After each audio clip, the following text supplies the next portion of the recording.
Juliana Rosa está com a gente hoje aqui no Band News no meio do dia, como sempre, para trazer os números da inflação e IPCA subindo depois de 3 meses em queda, em deflação, né, Ju? Bem-vinda. Oi, Gabi, bom dia, já boa tarde para você, para a Débora, boa tarde para o nosso ouvinte. Pois é, a gente já estava acostumado, né? De manhã o pessoal até falou quando eu entrei na rádio, ó, lembrou da música do Araqueto, mal acostumado, porque a gente ficou julho, agosto e setembro dando os números de deflação no Brasil. E agora o dado de outubro vem com inflação, ou seja, com alta de preços. Não chega a surpreender, porque a deflação, quando a gente falava, inclusive, em deflação em julho, as pessoas falavam que era uma deflação que ninguém sentia, né? E realmente o que aconteceu com a deflação foi porque era uma deflação muito focada em combustível. Então, foi uma decisão política do Congresso de reduzir impostos de combustíveis e isso, então, promoveu uma queda forte. Perdemos o contato. Queda forte da conexão, né? Foi a inflação para baixo, Ô, mas os ô, alimentos Ju, estavam muito caros, né? ô, Ju, tá me ouvindo?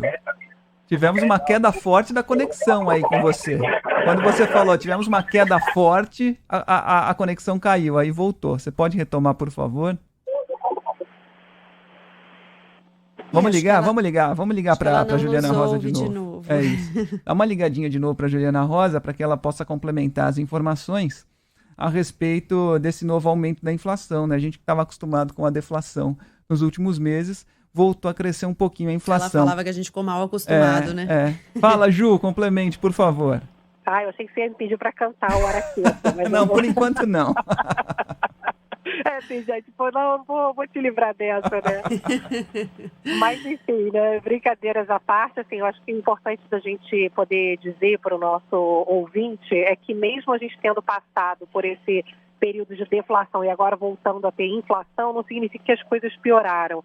É porque agora houve uma normalização, né? Porque você não vai ter queda de imposto o tempo todo e a gente está nesse momento ainda com uma perspectiva de inflação menor, porque quando a gente olha aqui os detalhes dos números, a gente vê que o mundo crescendo menos, né, até com uma perspectiva de recessão, a gente deve continuar tendo inflação menor, né?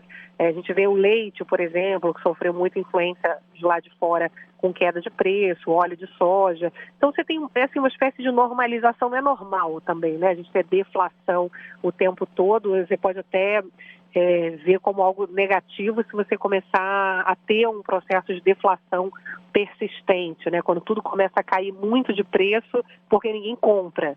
E aí, na verdade, pode ser um processo recessivo, enfim, é normal que você tenha alguma inflação mais baixa, né? Que é a perspectiva hoje do Brasil. A gente deve ter cada vez mais aí uma inflação caminhando para patamares menores, agora com o mundo, né, começando a puxar a inflação para baixo. Agora, o que mais preocupa no dia de hoje é que mesmo com essa notícia de inflação comportada e que tem uma tendência aí de aos poucos ir diminuindo, a gente tem um risco grande que está pesando muito hoje no mercado, que é o risco de chutar o pau da barraca do gasto público.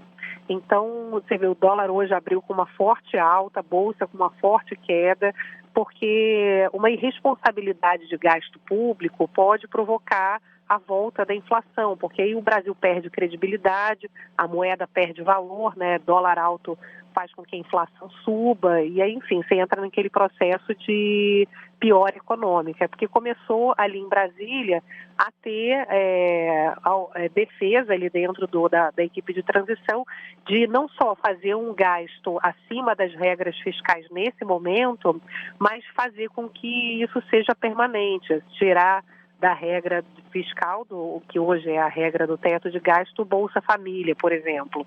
E aí você começa a passar uma mensagem de que você não tem um compromisso forte ali com o equilíbrio fiscal, né? Você começa a criar exceções permanentes. Uma exceção, nesse momento, é aceita, porque é um governo que chega para implementar uma proposta, o Bolsonaro também teria que fazer um gasto acima do teto e tal para poder reformular as políticas econômicas, né? Mas é algo temporário, né? Uma licença temporária. Agora, se começar a falar, olha, eu vou entrar no cheque especial aqui dessa vez, mas não vou arrumar a casa e vou continuar entrando no cheque especial, aí o efeito vai ser ruim para a economia, né? Então, a gente, nesse momento, temos essa notícia de inflação continua caindo, perspectiva de arrumação da casa e tal, mas se houver irresponsabilidade com as contas públicas, a gente pode botar tudo a perder, né? Então, esperamos que não, tanto é que a equipe econômica lá da equipe de transição é uma equipe bem equilibrada, né? Tem o Pércio Arida, que é liberal, que tem uma defesa maior de gastos, né, de responsabilidade de gastos, tem os economistas mais para a esquerda, que defendem mais gastos públicos. Então, o que se espera é que se chegue a um equilíbrio, né, entre você ter realmente aumento de proteção social, né, de programas sociais necessários nesse momento para o Brasil, que está com muita desigualdade, ao mesmo tempo sem chutar o pau da barraca, né? Fazendo algo ali com responsabilidade. Então, se espera que se encontre esse caminho do meio, né? Mas, enquanto não se encontra, a gente vê uma tensão grande hoje no mercado financeiro. Agora, Ju, aproveitando o ensejo aí, né, já que o teto voltou para a pauta, aliás, nunca saiu, talvez não seja o caso de a gente rever o teto, porque assim, acho que já está claro que nesse teto não cabem as despesas básicas brasileiras, contando investimentos em áreas estratégicas, inclusive na educação, na saúde. E assim, só no governo Bolsonaro, se não me engano, foram 5 ou 6 PECs para fazer alterações no teto de gastos. A gente vai ficar fazendo PECs indefinidamente, porque assim, o que eu quero dizer é, talvez não seja melhor fazer uma alteração no teto e respeitar esse teto numa coisa menos arrochada e mais coerente com a nossa realidade, com essa necessidade de proteção social que acho que indiscutivelmente a gente viu que o Brasil precisa, do que ficar fazendo desgastes nesse teto como se fosse desgastar mesmo a credibilidade, vendo que ele não faz sentido. E tem muita gente, só aproveitando para complementar, Ju, tem muita gente que defende o teto de dívida e não o teto de gastos, né? Mudar a regra, né? Esse teto está todo furado mesmo, viu, Gabi? Como você falou, esse teto aí, as goteiras, né, já inundaram a casa, porque não tem mais credibilidade. Você tem o teto ele todo furado, é melhor tirar e fazer uma obra e mudar o teto, mudar a casa, né? Você tem toda a razão. Isso já está sendo, inclusive, aceito, acho que de forma unânime, viu? Ninguém consegue ver esse teto hoje sendo compatível com as necessidades de gastos do país, né? Principalmente depois da pandemia. A discussão principal hoje é o que você vai colocar no lugar. Qual é a regra que vai valer? Não precisa ser essa regra do teto. O que vai fazer o Brasil continuar com queda de inflação, com credibilidade, atraindo investimentos, crescendo, gerando emprego, que no final das contas é o que interessa para todos nós, né? Para nós que estamos aí acompanhando aí a economia como cidadão comum, o Brasil precisa passar uma mensagem de responsabilidade fiscal. Então, precisa haver alguma regra que faça com que o governo fale, olha, eu tenho uma regra aqui que faz com que ao longo do tempo eu volte a entrar no azul com as minhas contas, né? Que nem um endividado. Você está no cheque especial, eu vou pegar o empréstimo, mas eu tenho um plano para poder voltar a fazer com que as minhas contas sejam saudáveis ao longo do tempo, né? Então, isso que precisa, Gabi, é passar uma mensagem que o governo tem um plano, ou seja, essa regra, que vai apontar para o futuro, vai mostrar, olha, eu tenho um plano aqui para que eu possa, ao longo do tempo, gastar, mas tem um plano para que isso em algum momento volte a se reequilibrar, para que o Brasil volte a ter superávit, né? Gastar menos do que ganha, pagar suas dívidas. Isso é muito saudável no caso de países emergentes, principalmente. O Brasil tem uma dívida muito grande, muito maior do que a média de países emergentes. Então, é importante que o Brasil aponte um caminho para substituir uma regra que não é possível mais de ser respeitada, mas uma outra regra que possa trazer uma previsibilidade de redução da dívida do Brasil ao longo do tempo. Porque se não tiver regra nenhuma, o que o Brasil sempre fez? Gastou como se não houvesse amanhã e a gente está com uma dívida gigantesca. Isso dificulta a queda de juros no Brasil, porque é um país que tem uma dívida muito grande. Os investidores cobram mais para investir no país. A moeda, hoje o dólar, por exemplo, está R$ 5. A gente sonha, o pessoal chama de dólar Disney, né?